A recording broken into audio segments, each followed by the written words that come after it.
नमस्कार दोस्तों, दरवेश क्लासेस से मैं गुरी सर आपका हार्दिक स्वागत करता हूं। आज हम क्लास +2 का एक और टॉपिक करने जा रहे हैं जिसका नाम रहेगा कॉम्बिनेशन ऑफ रजिस्टर। कि रजिस्टर को हम जोड़ेंगे कि उसका कॉम्बिनेशन करेंगे तब हमारे पास क्या क्या इफेक्ट पड़ेगा। हम रेजिस्टेंस को कितने तरीके से जोड़ सकते हैं? दो तरीके से। एक तो रेजिस्टेंस होती है, रजिस्टर होते हैं, उनको हम सीरीज में जोड़ सकते हैं। दूसरा हम जोड़ सकते हैं पैरेलल में। अब देखते हैं हम रेजिस्टेंस इन सीरीज। जब आपकी रेजिस्टेंस होगी वो सीरीज में जुड़ी होगी तब आपको कैसे दिखेगी। जब रजिस्टर आपकी किस में हो, सीरीज में जुड़ी होगी तो आपको कुछ एक इस प्रकार दिखी होगी। यहाँ पर हमने क्या ली है, तीन रेजिस्टेंस ली है। एक का नाम R1 दिया है, दूसरे का R2 दिया है, तीसरे का R3। रेजिस्टेंस इन सीरीज कब कहोगे? सीरीज में आपकी रेजिस्टेंस कब होगी? जब क्या हो, ऑल रेजिस्टेंस के अंदर क्या होगा, जो इलेक्ट्रिक करंट होगा ना वो सेम होगा। सेम क्या होना चाहिए आपके पास है? Electric current. इलेक्ट्रिक करंट यदि सेम ड्रॉन हो रहा है किसके अंदर, सभी रेजिस्टेंस के अंदर, and potential difference are different for different resistance. Different potential difference कि डिफरेंट पोटेंशियल डिफरेंस होगा किसके लिए? हर एक आपकी रेजिस्टेंस है उसके लिए क्या रहेगा, डिफरेंट रहेगा पोटेंशियल डिफरेंस से। तो आप क्या कह सकते हो, रेजिस्टेंस है आपकी किस में जुड़ी हुई है? सीरीज के अंदर जुड़ी हुई है। अब देखो, अकॉर्डिंग टू ओम्स लॉ, आपको पता है अकॉर्डिंग टू ओम्स लॉ क्या कहा था इन्होंने? V is equal to IR, एक रिलेशन थी आपके पास, V is equal to IR। Potential difference होता है वो किसके इक्वल होता है? इलेक्ट्रिक करंट इनटू में रेजिस्टेंस के बराबर होता है। तो देखो यहाँ पे पोटेंशियल डिफरेंस हर एक के लिए अलग अलग है। फर्स्ट वाले रेजिस्टेंस के लिए V1 है, सेकंड वाले के लिए V2 है और थर्ड वाले के लिए V3 है। तो हमारे पास टोटल पोटेंशियल डिफरेंस हमने बैटरी से कितने ड्रॉन किया है? यहाँ पे V है, तो V किसके बराबर होगा? आपको पता है V1 प्लस में V2 प्लस में V3 के बराबर होगा। अब देखो हमें क्या पता करना है, V1 पता करना है। सबसे पहले V1 होगा वो किसके बराबर होगा? इस वाली रिलेशन के अकॉर्डिंग किसके बराबर होगा? IR1 के बराबर होगा। यदि V2 देखता हूं तो किसके बराबर रहेगा? IR2 के बराबर रहेगा। V3 देखते हैं तो किसके बराबर रहेगा? IR3 के बराबर रहेगा। तो ये वाली रिलेशंस है, ये वैल्यू आई है, इस वाली रिलेशन के अंदर हम क्या कर लेते हैं, पुट कर लेते हैं, तब हमारे पास क्या वैल्यू आएगी? देखो V की जगह हमने क्या लिखा? IR लिख सकते हैं, IR। RS लगाया किस लिए? कॉम्बिनेशन ऑफ रेजिस्टेंस निकाल रहे हैं हम, किसमें? सीरीज में लिए, तो हमने क्या लगा दिया? IRS। किसके बराबर होगा? V1 की वैल्यू क्या है आपके पास है? IR1, दूसरी IR2, तीसरी IR3। I सभी में कॉमन आएगा और कट जाएगा, तो आपके पास RS की वैल्यू क्या रहेगी? R1 प्लस में R2 प्लस में R3। इसके बराबर क्या होगी? जब रेजिस्टेंस किस में जुड़ी हुई, सीरीज के अंदर जुड़ी हुई होगी, तो हम क्या कर देंगे, समेशन ऑफ इंडिविजुअल रेजिस्टेंस, सभी का जोड़ कर देंगे तो हमारे पास टोटल रेजिस्टेंस आ जाएगी। अब देखते हैं रेजिस्टेंस इन पैरेलल। जब रेजिस्टेंस होगी आपकी पैरेलल में जुड़ी होगी तब हम इसको कैसे सोल्व आउट करेंगे। जब रेजिस्टर आपकी पैरेलल में जुड़ी होगी तब आपको कुछ एक इसी प्रकार दिखेगी कि ये रेजिस्टर है आपकी अब कैसी जुड़ी हुई है? पैरेलल में जुड़ी हुई है। पैरेलल में कोई रेजिस्टेंस को कब कहोगे कि उसका ना इलेक्ट्रिक करंट तो हर एक रेजिस्टेंस के लिए क्या होना चाहिए? डिफरेंट होना चाहिए, different electric current I। But potential difference V क्या होना चाहिए? हर एक रेजिस्टेंस के लिए क्या होना चाहिए? सेम होना चाहिए। तो आप क्या कह सकते हो, जो रेजिस्टर जुड़ी हुई है आपकी वो कैसी है? पैरेलल के अंदर जुड़ी हुई है। यहाँ पे देखो पोटेंशियल डिफरेंस हम इसको क्या दे रहे हैं? V दे रहे हैं। हर एक रेजिस्टर का पोटेंशियल डिफरेंस क्या रहेगा? V रहेगा, क्योंकि इसने पहले ही कहा है कि पैरेलल में जुड़ी होगी तो पोटेंशियल डिफरेंस सभी का क्या रहेगा? सेम रहेगा। इलेक्ट्रिक करंट देखो यहाँ पे एमीटर लगाया, इसने I1 ड्रॉ करा है, यहाँ से I2 और थर्ड वाले के लिए I3। तो हमारे पास सेम फंडा वही है जैसे हमने सीरीज के अंदर निकाला था ना, वैसा ही कुछ यहाँ पे करेंगे। देखो यहाँ पे हम वैल्यू देखो किसकी, देखो हमारे पास क्या है, टोटल आई की वैल्यू हर एक के लिए चेंज हो रही है। यहाँ से इलेक्ट्रिक करंट क्या जा रहा है, आई जा रहा है, वापस की भी कितना मिल रहा है हमारे पास, आई। तो टोटल कितना है, यदि मैंने I की वैल्यू देखी तो किसके बराबर रहा, I1 प्लस में I2 प्लस में I3 के बराबर रहता है। ये रिलेशन है। According to Ohm's law I किसके बराबर होता है आपके पास, V बाय में R के बराबर रहेगा। यदि रेजिस्टेंस पैरेलल में है तो हमें RP लगा दिया, नीचे मैंने क्या लगा दिया, RP। I1 की वैल्यू निकालेंगे इसी प्रकार उसी रिलेशन से। I1 की वैल्यू क्या रहेगी आपके पास, V अपॉन R1।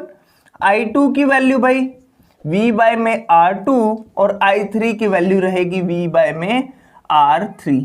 तो ये चारों रिलेशन जो वैल्यू आई है ऊपर वाले रिलेशन में हम इसकी वैल्यू रख लेते हैं। रखने के बाद हमारे पास क्या वैल्यू आई, देखो V बाय में RP किसके बराबर आएगा, V बाय में R1, V बाय में R2, V बाय में R3 के बराबर आ गया। देखो V सभी के अंदर कॉमन आ रहा है, बोथ साइड कॉमन आएगा, नेग्लेक्ट हो जाएगा। कॉमन लेके हम क्या कर सकते हैं, कैंसिल आउट कर सकते हैं। तो हमारे पास 1 अपॉन RP किसके बराबर आया, 1 upon R1 plus 1 upon R2 plus 1 upon R3। Combination of क्या रेजिस्टर का पैरेलल के लिए निकालेंगे तो हम क्या कर देंगे, रेसिप्रोकल ऑफ इंडिविजुअल रेजिस्टेंस का सम कर देंगे, तो हमारे पास रेजिस्टेंस की वैल्यू आ जाएगी किसके लिए, पैरेलल के लिए। अब इसके ऊपर देखते हैं हमें न्यूमेरिकल के पास एक क्वेश्चन है कि find the equivalent resistance between A and B of a given circuit. ये पूरा सर्किट दे रखा है, इसके अंदर ए और बी के बीच में आपको क्या बतानी है, इक्विवेलेंट रेजिस्टेंस बतानी है। तो आप कैसे बता पाओगे, देखो इस पूरे सर्किट को हमें क्या करना है, थोड़ा सा आसान बनाना पड़ेगा। तो ये सर्किट दे रखा है थोड़ा सा कॉम्प्लिकेटेड है, तो हम इसको थोड़ा सा आसान बना लेते हैं। देखो ए और बी के बीच में फाइंड आउट करनी है, तो देखो 30 वाली है वो बाहर है, 30 वाली क्या है, इन तीनों रेजिस्टेंस के बाहर रेजिस्टेंस दे रखी है। ए से जब हम कहां तक जाते हैं, बी तक जाते हैं, तो 6 और 3 और 6 क्या आती है हमारे पास, पहले आती है, 8 बाद में आएगी। क्या 3 और 6 पहले आएगी, तो सबसे पहले जो पहले आ रही है उसी को लिख देते हैं हम। तो देखो कौन सी, 3 के बाद क्या आ रही है, 6। ये दोनों देखो कैसे दिखाई दे रही है आपको, पैरेलल में। तो हमने क्या लिख दिया, पहले 3 ओम और दूसरे वाले को क्या बना दिया, 6 ओम। ये हमारी दोनों क्या होगी, रेजिस्टेंस ओपन होगी। इसके बाद देखो ए से चले थे, हमारे पास 30 कहां आ रही थी, बाहर आ रही थी, तो यहां पे कहीं पे बाहर क्या होगी, 30 ओम होगी।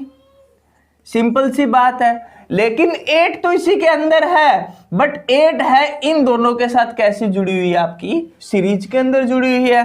तो हम क्या कहेंगे, 8 ओम है आपकी कैसे जुड़ी हुई है, सीरीज के अंदर जुड़ी हुई है। तो अब देखो ये ए पॉइंट हो गया, ये बी पॉइंट हो गया, बड़ी इजी होगी।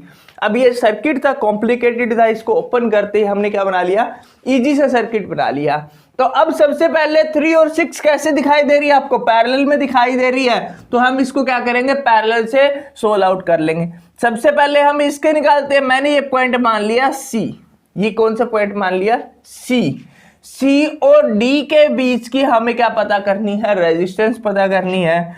क्या R1 अपॉन R CD निकाले हमने सी और डी के बीच में, तो फॉर्मूला क्या है, 1/3 प्लस में 1/6 ओम। दोनों को जोड़ कर देंगे हम, तो ये सिंपल सा फंडा है। तो कितना एलसीएम कितना आ गया, यहाँ पे 18 आ गया। एलसीएम कितना आ गया, सॉरी 6 एलसीएम आ गया, सॉरी यहाँ पे कितना है आपका 6 एलसीएम आ गया, 2 प्लस का 1, तो वैल्यू कितनी आई 3/6। वैल्यू कितनी है आपके पास 3/6, कट गया कितना आया 1/2। तो आर सी की वैल्यू कितनी आ गई आपके पास, आर ऑफ सी डी की वैल्यू कितनी आई 2 ओम। अब ये सर्किट तो आपका कंप्लीट हो गया, अब एक रेजिस्टेंस बन गई। अब ये 2 ओम, इस पूरे की वैल्यू कितनी आई आपके पास है 2 ओम। 2 ओम और 8 ओम ये कैसी है आपकी, पैरेलल में है। पैरेलल के लिए सॉरी ये दोनों किस में है, सीरीज में है। सीरीज में है तो सीरीज का फॉर्मूला लगा के हम इसको क्या कर लेते हैं, सोल्व आउट कर लेते हैं। तो हमने यहाँ पे एक पॉइंट माना ई, एक और पॉइंट माना जिसका नाम क्या रहा ई। अब हमें क्या रेजिस्टेंस ऑफ क्या पता करनी है, सी ई के बीच में। तो क्या फॉर्मूला होता है R1 प्लस में R2। R1 की वैल्यू आपके पास 2 ओम, R2 की वैल्यू आपके पास 8 ओम, तो टोटल वैल्यू कितनी आ गई 10 ओम आंसर आ गया। अब देखो यहां तक आपका पूरा सोल आउट हो गया। अब ये पूरी रेजिस्टेंस की वैल्यू कितनी आ गई आपके पास 10 ओम आ गई। ये वाली रेजिस्टेंस और 30 ओम ये दोनों कैसे दिखाई दे रही है आपको, पैरेलल में दिखाई दे रही है। तो हम यहाँ पे क्या लगाएंगे, फॉर्मूला लगाएंगे पैरेलल का, और आर ऑफ ए क्या निकालेंगे हम, ए बी निकालेंगे। क्या 1/r ऑफ ए बी किसके बराबर होगी आपके पास, कह सकते हो 1/r1 प्लस 1/r2 के बराबर रहेगी। 1/r बी ए बी की वैल्यू किसके बराबर आ गई 1/10 प्लस 1/30। क्या वैल्यू आ गई 1/10 प्लस 1/30। अब इसको और सोल्व आउट किया तो 30 एलसीएम आ गया क्या 3 प्लस का 1 which is equal to 1/r of A B के बराबर। r ऑफ ए बी किसके बराबर आ गई आपके पास है 30 बाय में 4 के बराबर है आ गई। इसको और सोल्व करना चाहो तो आप सोल्व आउट कर सकते हो। देखो कितनी आएगी 7.5 ओम में आंसर आएगा। तो ये क्या रहेगी इक्विवेलेंट रेजिस्टेंस रहेगी किसके बीच में, ए और बी के पॉइंट के बीच में। ऐसे आप इस न्यूमेरिकल्स को, ऐसे और भी न्यूमेरिकल्स होंगे, सोल्व कर सकते हो। कोई प्रॉब्लम आती है तो कमेंट बॉक्स में आप लिख सकते हो। अब आपके पास इसी के अंदर अगला टॉपिक आता है जिसका नाम है इलेक्ट्रिकल पावर। इलेक्ट्रिकल पावर किसे कहेंगे, क्या कहोगे द रेट ऑफ, क्या कहोगे आप, the rate of which energy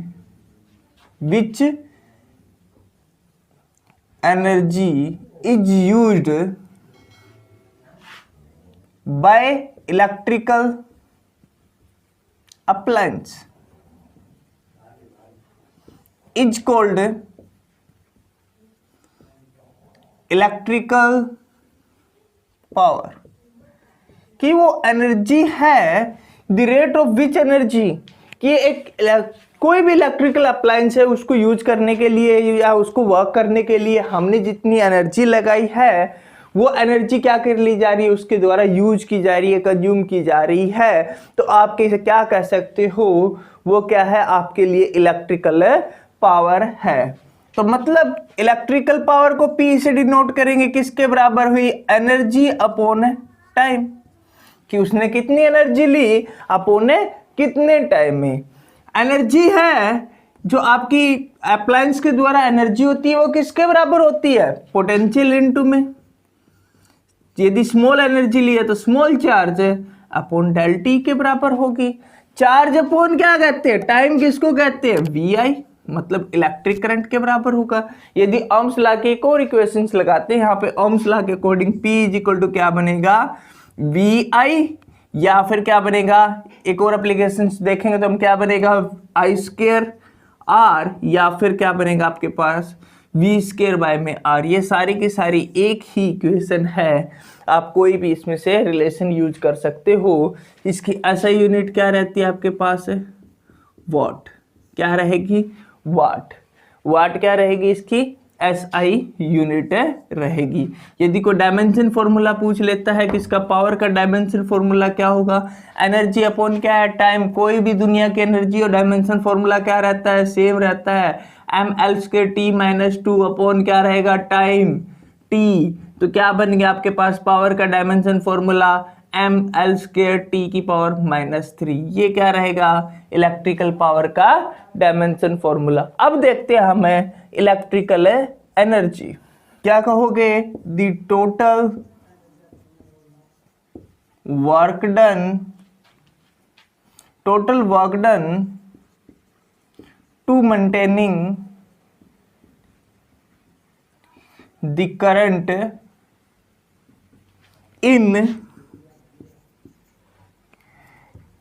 in electrical circuit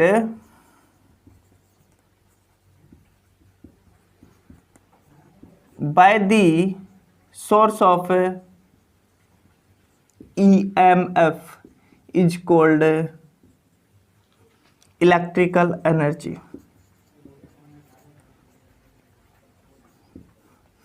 कि उसको कितना वर्क डन लगेगा इलेक्ट्रिक करंट को मेंटेन करने के लिए किसी भी इलेक्ट्रिकल सर्किट के अंदर, किसके द्वारा, सोर्स ऑफ ईएमएफ के द्वारा। तो वो क्या कहलाती है, उसके पास कितनी इलेक्ट्रिकल एनर्जी है। यदि इलेक्ट्रिकल एनर्जी के लिए क्या चाहिए, इसको वर्क डन चाहिए, तो वर्क डन किसके बराबर होगा यहाँ पे, यदि वर्क डन की बात करें किसके बराबर होगा, पावर इंटू में टाइम के बराबर होगा, पावर इंटू में टाइम के बराबर होगा। तो वर्क डन को हम क्या कह सकते हैं, एनर्जी कह सकते हो, डब्ल्यू इलेक्ट्रिकल एनर्जी, पावर का फॉर्मूला क्या है आपके पास, वी आई इंटू में टाइम है टी। तो आप क्या कह सकते हो, वर्क डन होगा वो किसके बराबर होगा, वी आई टी के बराबर होगा। यदि इसी के अंदर हम ओम्स लॉ की इक्वेशंस रखते हैं, क्या ओम्स लॉ की इक्वेशंस रखी तो हमने क्या बन गया हमारे पास, work done is equal to energy which is equal to क्या बन जाएगी, आई स्क्वायर आर टी। एक और रखेंगे तो क्या बनेगी, वी स्क्वायर बाय में आर इंटू में टी के बराबर रहेगी। यदि ये वाली इक्वेशन देखोगे तो इस वाली इक्वेशंस को हम किससे रिप्रेजेंट करते हैं, जूल लॉ ऑफ हीटिंग। क्या कहा जाता है, जूल्स लॉ ऑफ हीटिंग भी कहा जाता है इस वाले इक्वेशंस को। जूल्स लॉ ऑफ हीटिंग मतलब H किसके बराबर होती है, आई स्क्वायर आर टी के बराबर रहती है। Heat energy is directly proportional to the square of electric current and resistance and time के। तीनों के क्या रहती है आपके पास, डायरेक्टली प्रोपोर्शनल रहती है। रेजिस्टेंस यहाँ पे क्या है, कांस्टेंट है, और टाइम के भी क्या रहती है, डायरेक्टली प्रोपोर्शनल रहती है।